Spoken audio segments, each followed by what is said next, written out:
PerkyPlanes and RC here, operating at 2.4 gigahertz, and got my good old coffee.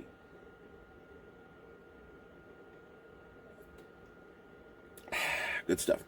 All right, hey guys. So in this video, I'm just going to go ahead and we're going to start diving into some of these issues here with the Stinson, and just to see how far we get. Kind of been a little bit busy with some other stuff as well, so not sure how far we'll get, but we'll just get into it and see what happens. So here we go. All right, first thing I'm going to do is try to see if I can get this covering reattached in this area right here. In the original video, you can see where it's kind of peeling up quite a bit. Actually, going as far up as right here. So I'm going to see if I can re-tack that down with some heat. And we'll see what happens. So here we go.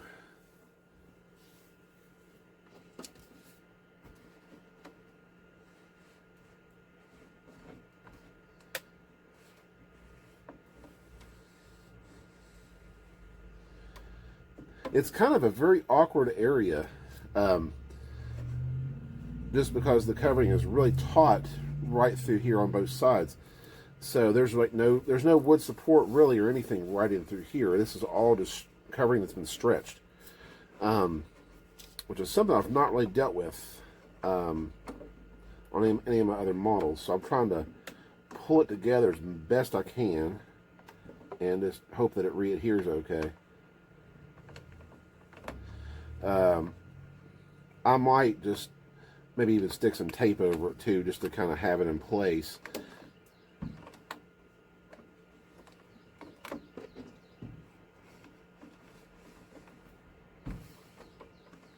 I mean, I think it's coming together pretty good. However, it's not as taut as it used to be. I might try the heat gun and see if we can help that a little bit.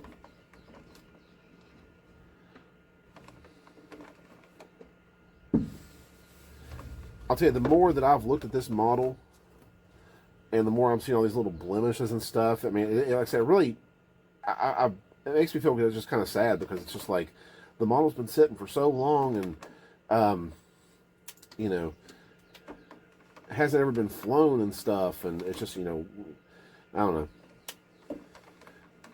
Just my 2 cents.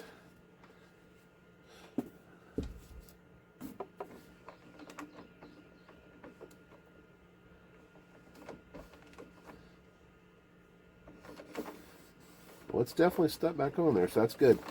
And there's even places, there's even places like over here too, where you know, this is just all peeling away. So I don't know. And noticing lots of dirt here, like on the elevator. I'll probably get some. I think I hear that they use a lot of Windex. Might get me some Windex and a paper towel and just kind of try to clean that up a little bit. All right, let me get the heat gun, and let's see if we can get this to tighten up a little bit. It's sticking now, so it's finally adhered back in place. So let me grab my heat gun, and we'll try that and see if that helps with that. All right, I'm back and got my good old heat gun. I'm thinking about just doing some low heat on this first, and we'll kind of see what happens. I'd be afraid to crank it up too much. It might cause it to start peeling away. But we'll try it low first and see how it does.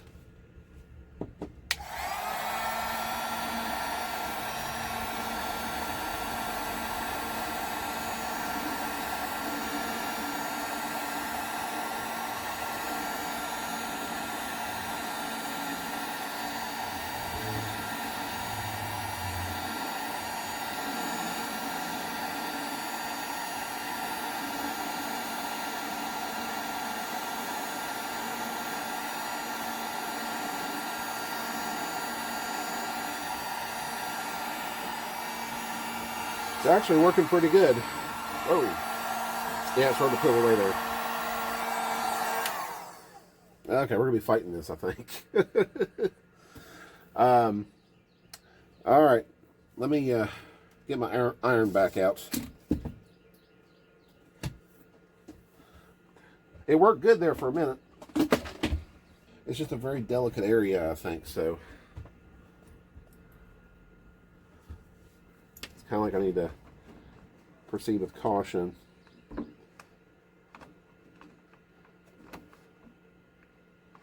because we don't have a lot of surface here to work with. Yeah. I don't know, guys.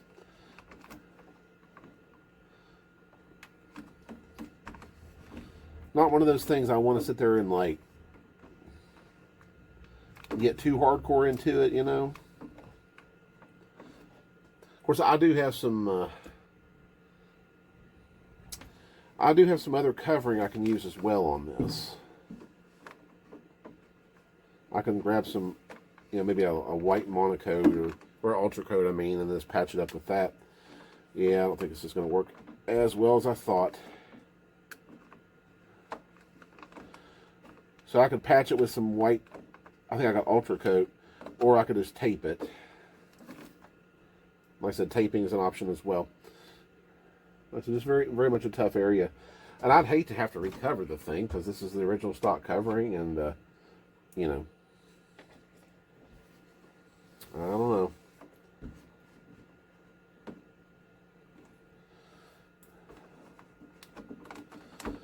I think tape would be the faster solution.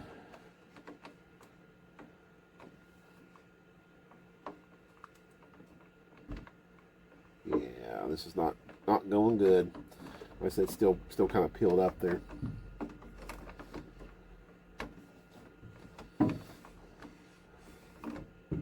I thought we were going pretty good too. I'm ashamed.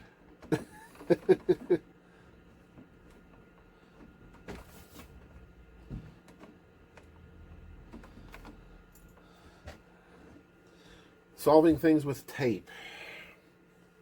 Yeah. I think my doing just made it worse. I don't know, guys.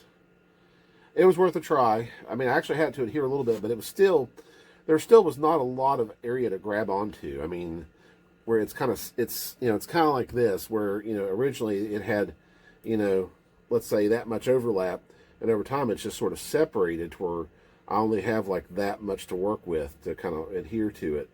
So, no bueno, no bueno. I actually had it sticking here at one point, but I don't know. I may have to revisit that or figure out what to do. In the meantime, though, let me shift gears for a second. All right, like I said, I had to shift gears for a second because this was eating away at me, and I knew it would be a quick, simple fix, so I went to go and take care of it. If you recall, this was the elevator servo and control rod here that this was the original clevis that was on it, and it was bent so much and had maintained that bent status, I guess, for so long that you try to put it back, and it refuses to stay. So at this point, given the age and whatever else, I just said forget it, and let's just go ahead and replace it with new. So I had me in a clevis there in my collection. Just went ahead and slapped that on there, got her all hooked back up and everything. Also, I need to fix the servo here. The screws are not, obviously they're raised up.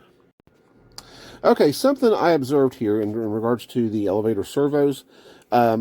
Basically, as you can kind of see here on this one, the screws and the servo is not fully seated up against the wood there. There's actually a bit of a gap. And it's like that on the other side as well. I'm not sure how well you guys can see that.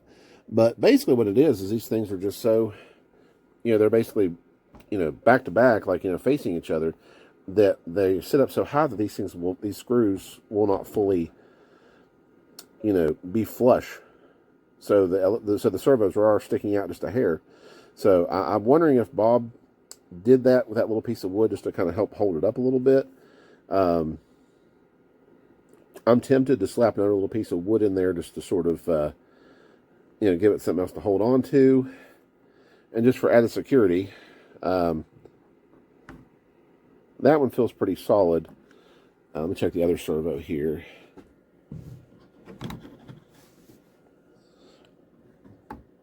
Yeah, that one has a little bit of play, a little bit of movement. So, yeah, I'm not sure if I should just go ahead and add some more wood to that or what. So, I don't know. A new problem. All right, well, as you see here, I do have the the motor reattached back on the plane. Not to get your all's hopes up, though, it is temporarily mounted back and attached back to the plane. Just kind of ran a few screws through it, a few bolts through it to hold it in place, just because we had the mall show this past weekend. So basically, I don't want to mount it permanently yet because I want to slap it on the test stand first and then run it before permanently attaching it here. So, but it is temporarily in place for right now. All right, kind of checking some other things out here too. This is that that servo Y adapter, the MPI Miracle servo adapter, and I went ahead and disconnected it.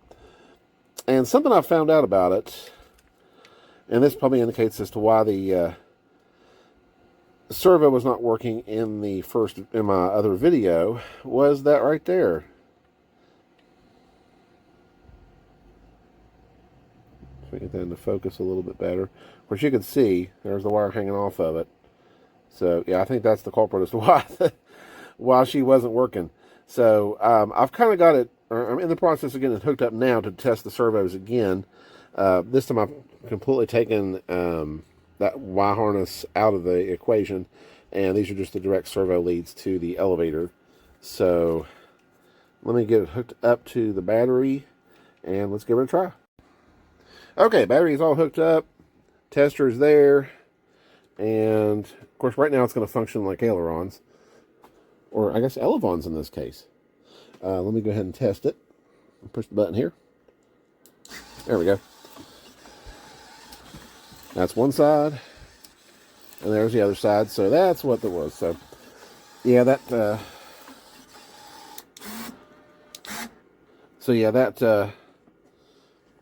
harness there had the wire had come loose, is what had happened, and that's why the other servo was not working. So both servos tested out good. All right, coming back to the tail section here, and with this whole covering ordeal, I just decided I'm just going to go ahead and take a little patch of, I think this is actually, Ultra Coat. I'm going to go ahead and tack it on there like so. It'll probably help cover up some of these other blemishes here as well. So we'll just do it that way for right now, and see how she does.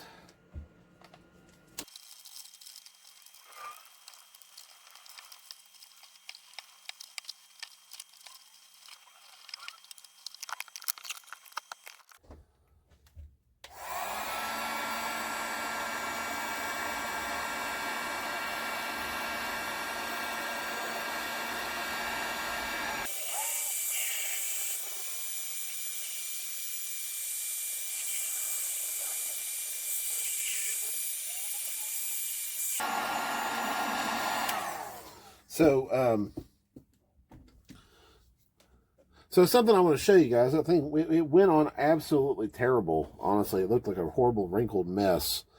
But let me give you a little closer look at it here.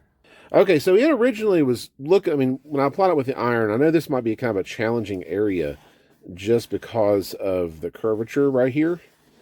I was almost tempted after I started doing it, maybe I should cut little notches to help it bend easier. But I just went with it, and with the iron it looked terrible. But once I started applying the heat gun to it, it sort of smoothed a lot of those wrinkles out. And this is just how it looks after what I just did. So I might touch this up just a little bit more with the heat gun to see if that does come in better. I think the shade, unfortunately, is slightly different. Unfortunately, between I'm guessing this might be monocoat, and then this is the ultra coat. So it is not exactly matching 100%. But it's one of those things where, you know what, it's better than what it was, and when it's in the sky you won't be able to tell. So just one of them things. But yeah, so that actual little patchwork thing there did pretty good. I was, like I said, at first I was really kind of worried because the way it wrinkled up so much because it was where it was curved, but it actually came out pretty good with the heat gun. All right, doing some more covering things. Here's that wingtip that I was mentioned in that that sort of like that update video, the other where the covering was sort of peeling up on this side. I I'm gonna tack it down as best I can, check it, and then if I do feel some concern over it, I will just go ahead and run some tape around it or something like that. So I already kind of started a little bit, like in this area, and just trying to pull it as I'm taking the iron to it. So not an easy thing, but because it's kind of just kind of a awkward place.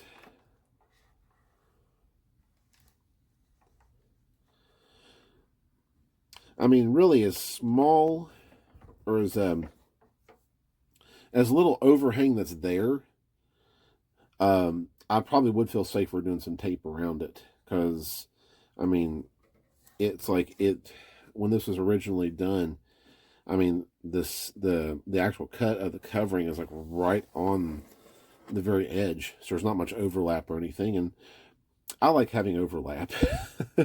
Just a peace of mind kind of thing.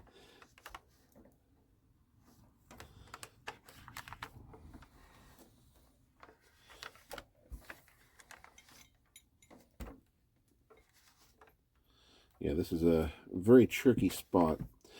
I'll tell you, this is the probably the most unique camera angles I've ever done on my channel. I mean, I'm doing all kinds of odd camera angles and things on this one.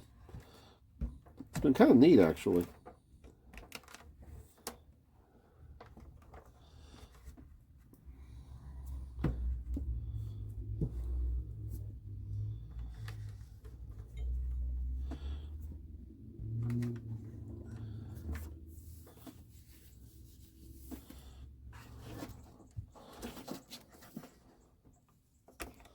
I think this is going to be the trickier spot right here.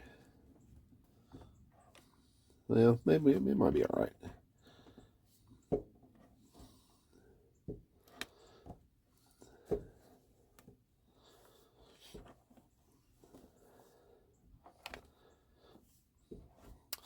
I'm one of those that I have kind of gotten into using a sock on the covering iron, and the reasoning why is a couple things. One, I did not realize this, but one time I had gotten a little piece of covering or something on the iron itself, and when I went to go apply some more covering, it put scratches through the covering that I was working on. So that was one thing. And then the other thing is I've actually had some bleed through, like where I was doing, let's say I was doing like a white section, and there was some red or blue covering on it, or color that was still like attached to the iron, and it rubbed off into the white. And yeah, of course I'm still got some of that right here, but I'll not a big deal since I'm working in the blue section here. But what I actually do is I just buy like some kids' socks and just use those. I guess I can ask my daughter for her socks whenever she's done with them too. But normally I just buy brand new socks. But okay, let me check that and see how that looks, or how that's doing.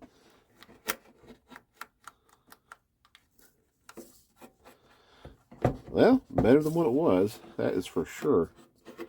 There's still a little piece right here in this area that's not 100%, so I still might go ahead and just put a little bit of tape just around that, just to kind of make sure it's good. Okay, going to end this video with just a quick little sort of announcement regarding the receiver of the plane. I kind of hinted at it in my last video as well, but we're going to give you a little more detail here. So this is the Spectrum AR-7010 that came out of the Stinson. There's actually a satellite receiver in there as well that I'm going to rip out. But basically, I'm not going to be using this guy right here. I'm going to be taking my first plunge into ELRS. So I am a Radiomaster user as far as radio is concerned. I use Radiomaster Tx16. Absolutely love the radio. it has multi-protocol options, so I can actually connect to Spectrum with it. Is the crazy thing, as well as a bunch of other protocols as well. However, I figure for most of my balsa planes and probably any future projects, I'm going to try to get away from using some of the built-in protocols and stick with Radiomaster's kind of more proprietary thing, which is the Express LRS or ELRS. It's kind of been a newer protocol that Radiomaster has released. It's kind of like their standard and provides exceptional range and all that. So I'm going to be diving into that, which is a whole new thing for me. Have never tried any ELRS on the Radiomaster since I've had it, so it'll be a new thing. So this will probably be one of the first planes to actually give this ELRS a try. And I bought this receiver a while back, and I think I was going to use it for something else, but I figured we're already working on this this Stinson here. We'll go ahead and use it. Besides the fact I'm probably going to need every bit of 8 channels in the thing to get it going, because basically there's dual everything. You know, throttle. Of course, you got throttle and rudder, but you know, elevators dual servo, ailerons dual servo, flaps. So might as well use the extra channels while I've got them. So I'm going to be giving that a try. Probably in these up and coming videos on the Stinson. We'll probably diving a little more into that. Probably pulling some hair out in the process to try to get it to work. I don't know. I'm kidding. But yeah, definitely going to be diving into it first, or diving into it head first and just seeing what happens. So, yeah, that's it.